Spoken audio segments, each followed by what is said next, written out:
This is a Film Stories original podcast.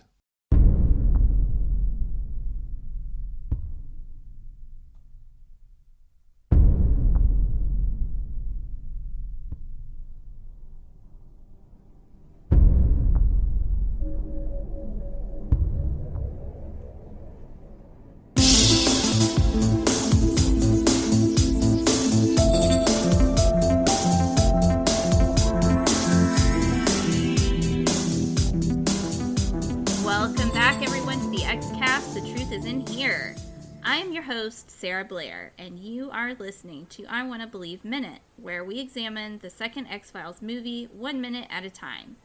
Today we're exploring minute 89, running from approximately 88 minutes as we see Skinner and Scully are driving in the car again, to 88 minutes and 59 seconds as Scully pulls out the mail from the mailbox. I have Cortlan and Cathy back with me, and we are going to talk about this minute in depth.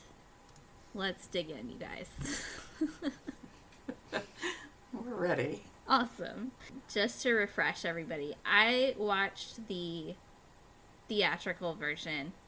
Cathy watched the theatrical version and the extended cut. And Cortlan watched the extended cut. And there are definitely some differences in this minute, right? A little bit? I don't have any differences in this minute. Okay. Yeah. Cool. Next minute, we get some good stuff. Excellent. Yeah.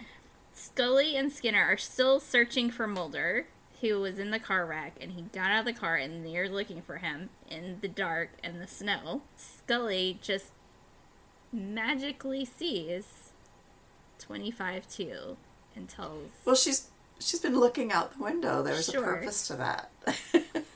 Yeah. They pass the mailboxes. And she says, wait, stop. Back up. Every driver's favorite word. Right? In the snow, in the dark. Yeah. In the snow, in the dark. Yeah. And so she remembers Proverbs 25:2. And that is her clue to check that mailbox. I really like what they did with that reference. Clearly it's a clue that this is the number she's looking for, and that's, Father Joe told her this so that she would see the address. But also the content of the passage that he's quoted ties into everything Scully's been wrestling with throughout this whole movie. So it's the glory of God to conceal a thing, but the honor of kings to search out a matter. And so Scully's been asking, well, what kind of God would create a child just to make him suffer? And this passage is like, God knows what's happening, and it's, your job in life is to search out the answers. You can't know everything, because if you know everything, wouldn't you just give up? And Father Joe has told her, don't give up. He's told her, is redemption possible? Is there hope? All these things she's wrestling with are sort of tied to this scripture reference that Father Joe gave her. So I like that they did their homework in what numbers he's going to tell her to look for. It's not just a visual clue on the mailbox. It's actually what she's working on. So I thought that was well done. Yeah. It's nice when it's that many layers. It makes it feel like they really thought about it. Yeah.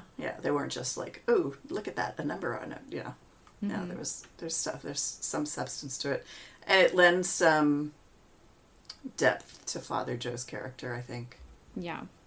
And to Scully's struggles. And these are struggles that a lot of people have, and this is what she's wrestling with. And it makes her very relatable in that way. So, right. Anyway, I liked how they did that. Yeah. And that's not, the first biblical reference that they've made in the X-Files either. There have been so many, Yeah. So it's not really a new thing that they would put that in there. And like you said, it's very layered, and it's a good passage, So I like one of the details I was going to track on my recent spreadsheet was when Mulder quotes scripture. Yeah. But I thought, no, I'll leave that one out. I had nothing to keep track of. Because what if I miss one? Then I'd be so embarrassed. Yeah. But yeah, it's a recurring theme in the X-Files, and they used it again here. So. Yeah. Plus, it's a nice passage for, like, the truth is out there. Like, it's a nice tie-in to, like, just being a seeker as opposed to being, like, a finder, I guess. Mm. Yeah, I like that. Yeah. Search out a matter. Yeah. In the commentary, Chris Carter mentioned that even though we don't get to see the front of the mailboxes, they were all dedicated to the original writing staff of the X-Files. So they had all their names on there. I thought that was sweet. Nice. Yeah, that was a nice touch. I'm just sad we didn't get to see it, but... They did that throughout the movie, though. We had, like, Nutter... Lots and lots, Yeah, and whoever the swimming location was named after, and then Mulder's cell phone had Gilligan and whatever. Yeah. It's a nice little tribute, isn't it? It's a nice little nod. Yeah, and one of my favorite parts of the movie is in this scene, in this minute. And we talked about it for a second before we got started, but Frank loves that match cut where Scully opens the mailbox, and it's matched with the axe coming down. So that's a fun little thing. Yeah, because after we see Scully looking at the address, we go back to Mulder. Right. In the shed, the danger shed. And he in his drug state managed to look over and see a medical alert bracelet, which is very significant. So right. Yeah. And is this the one? No, next minute. Okay, I'll talk about that next minute. I have some thoughts that I saved up for the next minute about this guy. The order in which he does the things. I would do it differently if it were me, but that's okay. If you were chopping up bodies, I mean, just like, I don't know. Yeah. Okay. Yeah. Next minute, I'll leave you all in suspense. Cliffhanger here. Yeah, cliffhanger. Scully finds the letter, and we see that it's addressed to Dr. Yuroff Koltov. Thank you. Dr. Yuroff Koltov. What a mouthful. Indeed. Yeah. And those are actually two childhood friends, their last names, Chris Carter, that he used to play with on his street. Oh, really? I wondered if that was someone's name, because it's such a specific and long name. Yeah. I can't remember. It's two last names. I can't remember the first names that he said on the commentary. I should have written it down. That's what I get. But, I want to say it's like John Koltov or something like that. We couldn't possibly. Never mind. Yeah. John would be easier to say, but. Yeah. Sure. So, two of his buddies. And in the commentary, he said something specific that was really cute. Oh, he said it was a nice way for him to say hello to them. Like maybe he hasn't spoken to them in like 30 years and was like, I dropped your name. In the as the bad guy in this movie. You're the doctor Do you see? that cuts off the guy's heads. Yeah. Good time. You're the transplant doctor. How are you doing? Nice to see you. Hello. Yeah, apparently they used to play together when they were kids. So that was cool. Funny. Scully finds the letter.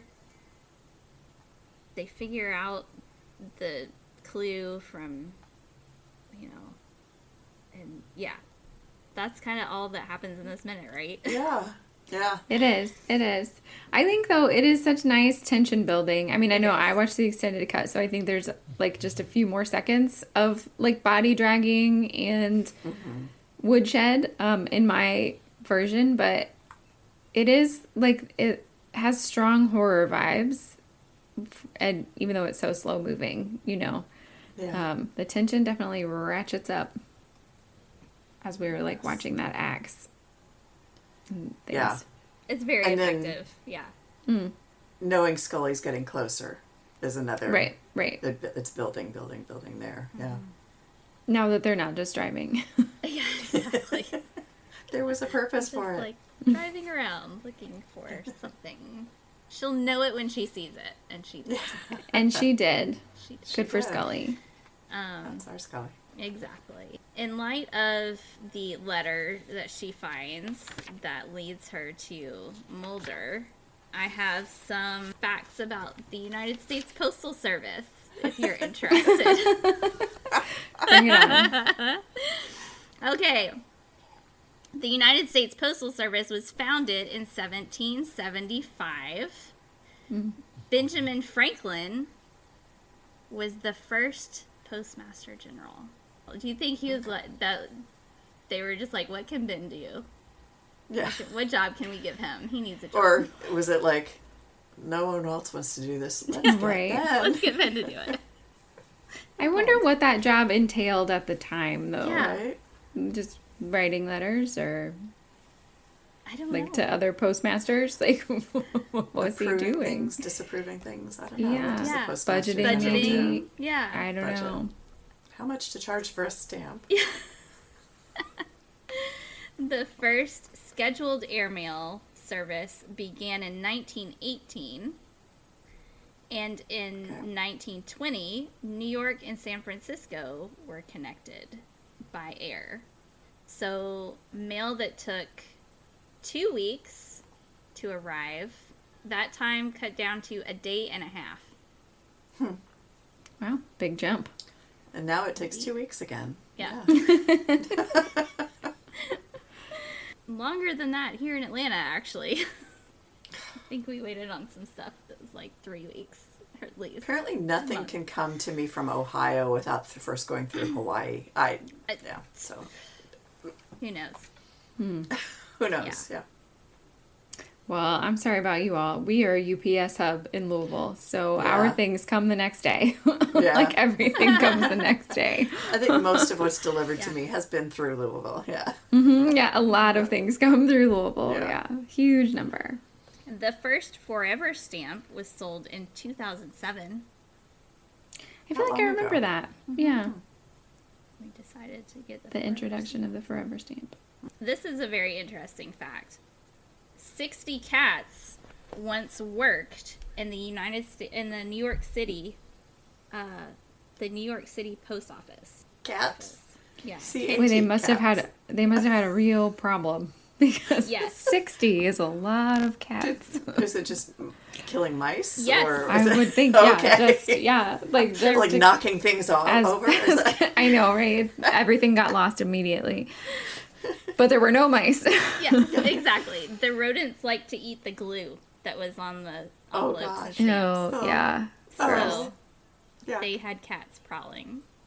Okay. that's a lot of cats. Good times.